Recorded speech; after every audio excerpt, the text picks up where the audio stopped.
بسم اللہ الرحمن الرحیم۔ حضرت رابعہ بصری رحمۃ اللہ علیہا کا بیشتر وقت نماز پڑھنے میں گزرتا تھا۔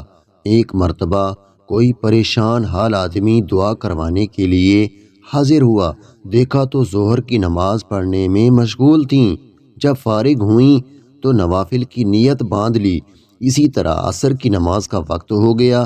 عصر کی نماز پڑھ کر تسبیح پڑھنے میں مشغول ہو گئیں، حتیٰ کہ مغرب ہو گئی۔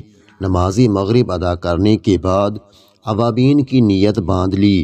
اسی حال میں عشاء کی اذان ہو گئی۔ نماز عشاء کے بعد نفل کی نیت کر لی اور سجدہ میں مشغول رہیں، حتیٰ کہ فجر کی نماز کا وقت ہو گیا تو مناجات میں مشغول ہو گئیں۔ بالآخر فجر کی نماز ادا کی تو تلاوت قرآن پاک میں مصروف ہو گئیں۔ فراغت پر اشراق کے نوافل ادا کیے تو بیٹھے بیٹھے تھوڑی دیر اونگ آ گئی۔ جب بیدار ہوئیں تو رو رو کر دعا مانگنے لگیں، اے اللہ، میں ایسی آنکھ سے تیری پناہ چاہتی ہوں جو نیند سے بھرتی ہی نہیں۔ حضرت رابعہ بصری رحمۃ اللہ علیہا بہت کم گفتگو کیا کرتی تھیں۔ اکثر اوقات کوئی گفتگو کرنی ہوتی تو آیات قرآنی کا سہارا لے کر اپنا مطلب بیان کرتیں۔ لوگوں نے پوچھا کہ آپ ایسا کیوں کرتی ہیں؟ جواب میں فرمایا، انسان جو کچھ بولتا ہے فرشتے اسے لکھتے رہتے ہیں۔ میں کوشش کرتی ہوں کہ قرآن مجید کی آیات کے سوا کچھ نہ بولوں۔ یہ احتیاط اس لیے ہے کہ کہیں میرے منہ سے غلط لفظ نہ نکل جائے اور فرشتے اسے تحریر کر لیں، پھر مجھے محبوب حقیقی کے سامنے شرمندہ ہونا پڑے۔ ایک شخص نے حضرت رابعہ بصری رحمۃ اللہ علیہا کے سامنے دنیا کی بہت مذمت کی۔ آپ تھوڑی دیر سنتی رہیں، پھر فرمایا، اٹھ چلا جا یہاں سے، تو نے اتنا وقت دنیا کی مذمت بیان کرنے میں لگا دیا۔ تجھے دنیا سے بہت محبت ہے، اگر کسی سے نفرت ہو تو اس کا تذکرہ بھی اچھا نہیں لگتا۔ ایک مرتبہ حضرت رابعہ بصری رحمۃ اللہ علیہا سے لوگوں نے پوچھا کہ ہم نے آپ کو کبھی ہنستے نہیں دیکھا، کیا وجہ ہے؟ آخر اللہ تعالیٰ نے انسان کو ہنسنے سے منع تو نہیں کیا۔ رابعہ بصری رحمۃ اللہ علیہا نے جواب دیا، بے شک اس نے منع تو نہیں فرمایا، مگر مجھے اس کام کے لیے فرصت ہی نہیں۔ لوگوں نے تعجب سے کہا، کیا ہنسنے کے لیے بھی فرصت درکار ہوتی ہے؟ حضرت رابعہ بصری رحمۃ اللہ علیہا نے کہا، ہاں، دنیا میں وہی شخص ہنستا ہے جسے اطمینان قلب حاصل ہو، اور میں ابھی اس نعمت سے محروم ہوں۔ حاضرین مجلس نے درخواست کی کہ اپنی بات کی وضاحت فرما دیں۔ حضرت رابعہ بصری رحمۃ اللہ علیہا نے فرمایا، میں نے محبت کے لیے صرف ایک ہی ہستی کا انتخاب کیا ہے، اور وہ ہے اللہ تبارک و تعالیٰ کی ذات۔ میں اس خوف سے روتی رہتی ہوں کہ کہیں میری زندگی بھر کی محنت اکارت نہ ہو جائے اور مرتے وقت مجھ سے یہ نہ کہہ دیا جائے کہ تو ہمارے لائق ہی نہیں۔ حضرت رابعہ بصری رحمۃ اللہ علیہا نے ساری زندگی تجرد کے عالم میں گزار دی۔ ایک مرتبہ کچھ لوگوں نے اعتراض کیا کہ آپ لوگوں میں عارفہ کے نام سے مشہور ہیں، مگر آپ نبی علیہ السلام کی نکاح والی سنت پر عمل نہیں کرتیں۔ حضرت رابعہ بصری رحمۃ اللہ علیہا نے جواب میں فرمایا، مجھے 3 باتوں کا اندیشہ ہے، اگر تم مجھے ان اندیشوں سے نجات دلا دو تو میں آج ہی نکاح کر لوں گی۔ میرا پہلا اندیشہ یہ ہے کہ مرتے وقت ایمان سلامت لے جاؤں گی یا نہیں۔ دوسرا یہ کہ نامہ اعمال دائیں ہاتھ میں دیا جائے گا یا نہیں۔ تیسرا، قیامت کے دن کچھ لوگ جنت میں جائیں گے، کچھ جہنم میں۔ تم لوگ بتاؤ کہ میں کس طرف جاؤں گی؟ لوگوں نے کہا، ہمیں کچھ معلوم نہیں۔ بس اللہ تعالیٰ ہی بہتر جانتا ہے کہ کس کا کیا حشر ہوگا۔ حضرت رابعہ بصری رحمۃ اللہ علیہ نے انتہائی پرسوز لہجے میں فرمایا، تم خود ہی بتاؤ کہ جس عورت کو اس قدر غم ہو وہ شوہر کی خدمت کا بوجھ کیسے اٹھا سکتی ہے؟ ایک بار کسی شخص نے آپ کی گوشہ نشینی پر اعتراض کرتے ہوئے کہا، ذرا باہر نکل کر دیکھیے کیسی بہار آئی ہوئی ہے۔ حضرت رابعہ بصری رحمۃ اللہ علیہ نے بے ساختہ جواب دیا، میرا کام سانے کو دیکھنا ہے، اس کی صنعت کو نہیں۔ ایک مرتبہ حضرت رابعہ بصری رحمۃ اللہ علیہ نے دن رات متواتر پانی سے روزہ رکھا اور پانی سے ہی افطار کیا۔ گھر میں کھانے کے لیے روٹی کا ایک لقمہ بھی نہیں تھا۔ جب افطار کا وقت قریب ہوا تو آپ پر بھوک کا غلبہ ہوا۔ نفس نے آپ سے فریاد کی، رابعہ آخر تو کب تک مجھے بھوکا رکھے گی؟ ابھی آپ کے دل میں یہ خیال ہی گزرا تھا کہ کسی شخص نے دروازے پر دستک دی، آپ باہر تشریف لائیں تو ایک نیاز مند کھانا لیے کھڑا تھا۔ حضرت رابعہ بصری رحمۃ اللہ علیہ نے کھانا قبول فرما لیا اور نفس سے مخاطب ہو کر کہا، اللہ تعالیٰ نے کھانے کا انتظام کر دیا ہے، ابھی تیری خواہش پوری ہو جائے گی۔ یہ کہہ کر آپ نے کھانا رکھ دیا اور چراغ جلانے کے لیے اندر چلی گئیں۔ واپس آئیں تو دیکھا کہ ایک بلی نے کھانے کے برتن الٹ دیے ہیں اور زمین پر گرا ہوا کھانا کھا رہی ہے۔ شادی کو صرف چند ہی مہینے گزرے تھے کہ وہ مجھے ہمیشہ کے لیے چھوڑ کر چلے گئے۔ آج 6 سال گزر چکے ہیں، میں انہی کی یادوں کا سہارا بنا کر زندگی گزار رہی ہوں۔ پرانی یادوں کا ایک طوفان تھا جو حضرت آمنہ کے دل میں برپا تھا۔ اونٹنی سفر کی طرف بڑھتی جا رہی تھی۔ 10 دنوں کا سفر کر کے حضرت آمنہ رضی اللہ تعالی عنہا مدینہ پہنچی۔ گھر پہنچتے ہی حضرت آمنہ رضی اللہ تعالی عنہا نے جیسے ہی اپنی امی کو 6 سال کے بعد دیکھا تو شوہر کا وہ غم جو ابھی تک دل میں بھرا تھا ابھر کر چہرے پر آ گیا، اور پھر حضرت آمنہ رضی اللہ تعالی عنہا اپنی امی سے لپٹ کر زور زور سے رونے لگ گئیں۔ حضرت آمنہ کے آنسو ہی آج سارے گھر والوں کو ان کی درد بھری داستان سنا رہے تھے۔ اس 25 سال کی نوجوان لڑکی آمنہ نے زبان سے ایک لفظ بھی نہ بولا۔ آج 6 سالوں کے بعد اپنی ماں پر نظر پڑی تو حضرت آمنہ اپنے آپ پر قابو نہ کر سکی اور اپنی امی سے لپٹ کر سب کچھ کہہ ڈالا۔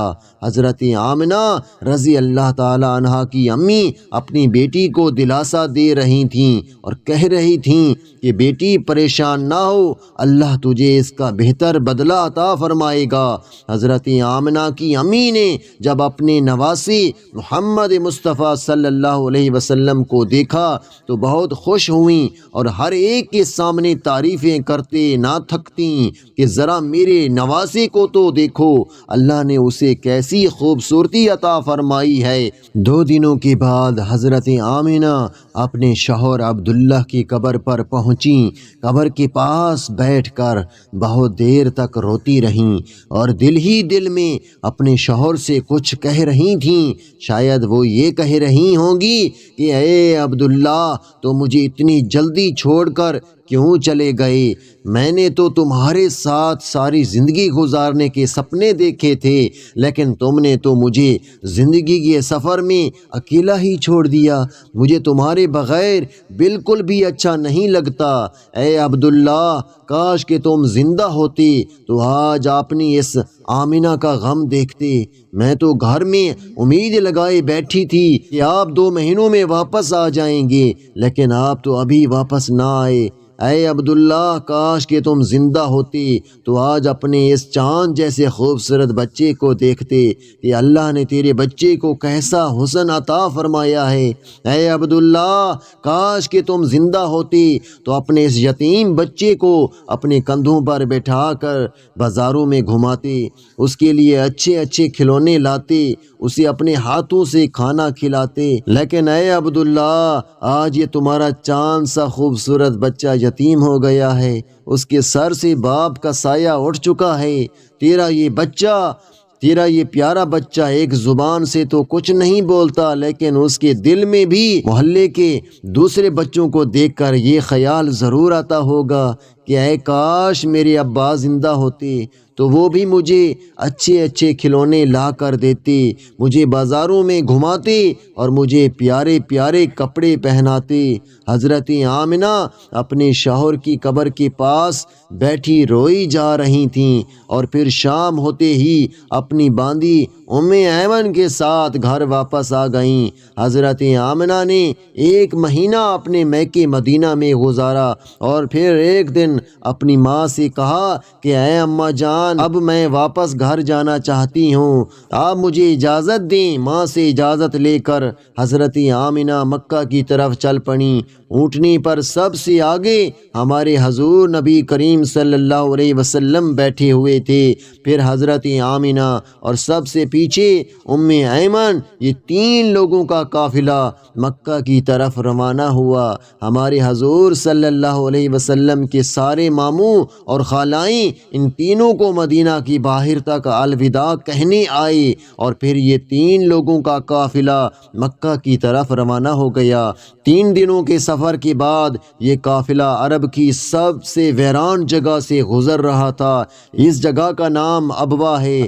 ہر طرف سناٹا ہی سناٹا تھا، گھنی جھاڑیاں، کالے سیاہ پہاڑ، شام کا وقت تھا، اور اس ریگستانی ویرانے علاقے سے ان 3 لوگوں کا قافلہ مکہ کی طرف چلتا جا رہا تھا۔ حضرت آمنہ جب سے اپنے شوہر کی قبر سے واپس آئی تھیں تو ان کے دل میں بہت گہرا صدمہ لگا تھا۔ وہ بڑی خاموش رہتی تھیں، راستے بھر وہ اندر ہی اندر آنسوؤں کے گھونٹ پی رہی تھیں، لیکن اپنے اس معصوم بچے کے سامنے کچھ بھی ظاہر نہیں کر رہی تھیں کہ کہیں میرے بچے کو کوئی تکلیف نہ ہو۔ ابوا کے مقام پر پہنچ کر اچانک حضرت آمنہ کی سینے میں درد اٹھا۔ انہوں نے حضرت ایمن کو فوراً بتایا کہ مجھے سینے میں درد ہو رہا ہے۔ حضرت ایمن نے حضرت آمنہ سے کہا، آپ پریشان نہ ہوں، میں اونٹنی کو کسی اونچی جگہ پر روکتی ہوں، اور پھر حضرت ایمن اونٹنی کو ایک اونچے ٹیلے پر لے کر پہنچی۔ اس جگہ پر پتھر کا ایک تخت سا بنا ہوا تھا۔ انہوں نے حضرت آمنہ کو اونٹنی سے اتار کر اس پتھر پر بٹھا دیا۔ حضرت آمنہ کے بار بار سینے میں عجیب سا درد اٹھ رہا تھا۔ شاید انہیں اپنے شوہر کا غم بہت زیادہ ہو گیا تھا، اس لیے انہیں دل کا دورہ آ رہا تھا۔ حضرت آمنہ بار بار اپنا سینہ پکڑ رہی تھیں اور درد کو روکنے کی کوشش کر رہی تھیں، لیکن قدرت کو کچھ اور منظور تھا۔ ہمارے حضور نبی کریم صلی اللہ علیہ وسلم اپنی امی کو گھبرائی ہوئی نگاہوں سے دیکھ رہے تھے۔ وہ سمجھ نہیں پا رہے تھے کہ میری امی کو کیا ہو رہا ہے۔ حضور نبی کریم صلی اللہ علیہ وسلم کی عمر اس وقت صرف 6 سال کی تھی۔ آنکھوں میں آنسو بھرے ہوئے تھے، دل گھبرا رہا تھا، اور بار بار ہمارے حضور نبی کریم صلی اللہ علیہ وسلم اپنی امی سے کہہ رہے تھے کہ امی جان، آپ مجھ سے بات کیوں نہیں کر رہی ہو؟ آپ خاموش کیوں ہو؟ مجھ سے بات کرو امی۔ حضرت ایمن حضرت آمنہ کے ہاتھ پیر دبا رہی تھیں اور ان کے سر پر ہاتھ پھیرتے ہوئے کہہ رہی تھیں کہ اے آمنہ، ہمت رکھو، تمہیں کچھ نہیں ہوگا، تم بالکل ٹھیک ہو جاؤ گی۔ لیکن حضرت آمنہ سمجھ چکی تھیں کہ شاید اب جانے کا وقت آ چکا ہے۔ حضرت آمنہ درد کی وجہ سے بار بار اپنی آنکھیں بند کرتیں اور کھولتیں۔ حضرت آمنہ آنکھ کھول کر اپنے اس 6 سال کے بچے کو دیکھتیں اور دل ہی دل میں سوچتیں کہ اب میرے اس یتیم بچے کا کیا ہوگا۔ میرے بچے نے اپنے باپ کا سایہ تو دیکھا ہی نہیں، اور اب میں بھی اسے چھوڑ کر جا رہی ہوں۔ نہ بہن ہے نہ بھائی ہے، میرا بچہ اب کس کے سہارے جیے گا؟ حضرت آمنہ درد کی وجہ سے بار بار اپنی آنکھیں بند کر لیتی، لیکن ہمارے حضور نبی کریم صلی اللہ علیہ وسلم اپنی امی کو ہلاتے اور روتے ہوئے پوچھتے کہ اے امی جان، آپ کو کیا ہو رہا ہے؟ شاید ہمارے حضور نبی کریم صلی اللہ علیہ وسلم بھی کچھ سمجھ چکے تھے، لیکن پھر بھی 6 سال کا بچہ بچہ کیا جانے کہ اس کی ماں کو کیا ہو رہا ہے۔ آج تک ہمارے حضور نبی کریم صلی اللہ علیہ وسلم نے کسی کو مرتے ہوئے نہیں دیکھا تھا۔ آخر حضرت آمنہ رضی اللہ تعالی عنہا نے موت سے کچھ سیکنڈ پہلے سارا زور لگا کر اپنی آنکھیں کھولی اور اپنے 6 سال کے بچے کے سر پر ہاتھ رکھتے ہوئے کہا کہ بیٹا پریشان نہ ہونا، اب میں جا رہی ہوں، لیکن ساری دنیا کو ایک ایسا بچہ دے کر جا رہی ہوں جو ساری کائنات کو روشن کرے گا۔ اتنا کہہ کر حضرت آمنہ رضی اللہ تعالی عنہا نے حضور نبی کریم صلی اللہ علیہ وسلم کا سر اپنے سینے پر رکھ لیا اور اپنی آنکھیں بند کر لیں۔ حضور نبی کریم صلی اللہ علیہ وسلم نے محسوس کیا کہ میری امی کی کوئی آواز نہیں آ رہی، تو سر اٹھا کر دیکھا تو حضرت آمنہ کی وفات ہو چکی تھیں۔ حضور نبی کریم صلی اللہ علیہ وسلم اپنی امی کو ہلا رہے تھے اور کہہ رہے تھے کہ امی جان اٹھو، مجھ سے بات کرو، میں آپ کے بغیر کہیں نہیں جاؤں گا، میرا مکہ میں آپ کے سوا کون ہے۔ ہمارے حضور نبی کریم صلی اللہ علیہ وسلم روتے ہوئے اپنی امی کو اٹھا رہے تھے اور حضرت ام ایمن بار بار ہمارے حضور نبی کریم صلی اللہ علیہ وسلم کو دلاسا دے رہی تھیں اور کہہ رہی تھیں کہ بیٹا تمہاری امی اب ہم سب کو چھوڑ کر جا چکی ہیں، وہ اب کبھی واپس نہیں آئیں گی۔ ہمارے حضور نبی کریم صلی اللہ علیہ وسلم اپنی امی سے لپٹ کر رو رہے تھے اور ام ایمن سے کہہ رہے تھے کہ خالہ جان میری امی اٹھ کیوں نہیں رہی، وہ مجھ سے بات کیوں نہیں کر رہی، میں اپنی امی کے ساتھ مکہ جاؤں گا، میرا ان کے علاوہ کون ہے۔ محترم ناظرین، وہ کیا خوفناک منظر ہوگا کہ مکہ مدینہ کی آبادی سے بہت دور ایک سنسان علاقے میں 6 سال کا بچہ اپنی ماں سے لپٹ کر رو رہا ہے اور اپنی ماں کو مرتے ہوئے دیکھ رہا ہے۔ شاید اس دن آسمان کے فرشتے بھی رو رہے ہوں گے۔ اس وقت ہمارے حضور نبی کریم صلی اللہ علیہ وسلم کے پاس صرف حضرت ام ایمن تھی جو کہ گھر کی نوکرانی تھی۔ گھر کی نوکرانی سے کیا دلاسا مل سکتا ہے؟ اگر اللہ چاہتا تو حضرت آمنہ کو مدینہ میں وفات دے سکتا تھا۔ کم سے کم حضور صلی اللہ علیہ وسلم کی خالہ، ماموں یا نانی ہمارے حضور صلی اللہ علیہ وسلم کو گلے سے لگا کر کچھ دلاسا دے دیتے، اور اگر اللہ چاہتا تو حضرت آمنہ کو مکہ میں وفات دے سکتا تھا۔ کم سے کم ہمارے حضور صلی اللہ علیہ وسلم کے چچا دادا ہی ہمارے حضور صلی اللہ علیہ وسلم کو گلے سے لگا کر دلاسا دے دیتی، اور مصیبت اس وقت میں ہمارے حضور صلی اللہ علیہ وسلم کے لیے سہارا بنتی۔ لیکن اللہ تبارک و تعالی ساری دنیا کو دکھانا چاہتا تھا کہ اے لوگو دیکھ لو، یہ محمد مصطفیٰ صلی اللہ علیہ وسلم وہ ہستی ہیں کہ جس کی خاطر میں نے ساری کائنات کو بنایا۔ اس بچے سے میں اتنی محبت کرتا ہوں کہ پورے قرآن میں نے اسے نام لے کر نہیں پکارا، ہمیشہ محبت سے پکارا ہے۔ اے لوگو، یہ محمد مصطفیٰ صلی اللہ علیہ وسلم وہ بچہ ہے کہ جس کے اشارے پر آسمانوں میں تہلکہ مچ جاتا تھا، جس کے دعا کے ہاتھ اٹھتے ہی دنیا کا نظام ہی بدل دیتا ہوں، جس کے انگلی کے اشارے میں چاند کے 2 ٹکڑے کر دیتا ہوں۔ اے لوگو، یہ محمد مصطفیٰ صلی اللہ علیہ وسلم وہ ہستی ہیں کہ جسے میں نے سارے جہان کی خوبصورتی دی ہے۔ آ جاؤ آج ساری دنیا والو، ذرا ابوا کے مقام پر آ کر دیکھ لو کہ اس بچے پر کیسی مصیبتوں کا پہاڑ ٹوٹا ہے، وہ کیسے اپنی ماں سے لپٹ لپٹ کر رو رہا ہے۔ آج اسے کوئی سہارا دینے والا نہیں۔ حضرت ام ایمن نے کسی طرح پتھروں کو ہٹا کر قبر بنائی، اور پھر جب اس میں حضرت آمنہ کو اتارنے لگیں تو ہمارے حضور نبی کریم صلی اللہ علیہ وسلم اپنی ماں سے لپٹ گئے اور کہنے لگے خالہ جان میری ماں کو ان پتھروں میں مت رکھو، مجھے انہیں گھر لے جانا ہے۔ حضرت ام ایمن نے کسی طرح حضرت آمنہ کو قبر میں اتارا اور پھر حضور نبی کریم صلی اللہ علیہ وسلم کو لے کر اونٹنی کی طرف چل پڑیں۔ حضرت ام ایمن اونٹنی پر بیٹھنے لگی تو پیچھے مڑ کر دیکھا تو ہمارے حضور نبی کریم صلی اللہ علیہ وسلم موجود نہیں تھے۔ وہ بہت پریشان ہو گئیں کہ حضور نبی کریم صلی اللہ علیہ وسلم کہاں گئے۔ اوپر ٹیلے سے کسی بچے کے رونے کی آواز آ رہی تھی۔ دوڑتی ہوئیں اوپر گئی تو دیکھا کہ ہمارے حضور نبی کریم صلی اللہ علیہ وسلم اپنی ماں کی قبر سے لپٹ کر رو رہے ہیں اور کہہ رہے ہیں کہ اے اماں جان آپ مجھے اتنی جلدی چھوڑ کر کیوں چلی گئیں؟ میرا آپ کے سوا کون ہے؟ نہ میرا کوئی بھائی ہے نہ بہن ہے، اب میں کس کے سہارے زندگی گزاروں گا؟ حضرت ام ایمن نے پیچھے سے حضور نبی کریم صلی اللہ علیہ وسلم کو اٹھایا اور کہا کہ بیٹا چلو گھر چلتے ہیں۔ ہمارے حضور نبی کریم صلی اللہ علیہ وسلم نے کہا نہیں میں اپنی امی کے ساتھ جاؤں گا۔ حضرت ام ایمن نے حضور نبی کریم صلی اللہ علیہ وسلم کو اپنی گود میں اٹھا کر اونٹنی پر بٹھایا اور مکہ کی طرف چل دیں۔ ام ایمن فرماتی ہیں جب تک حضرت آمنہ کی قبر نظر آتی رہی ہمارے حضور نبی کریم صلی اللہ علیہ وسلم بار بار اپنی امی کی قبر کو دیکھتے جا رہے تھے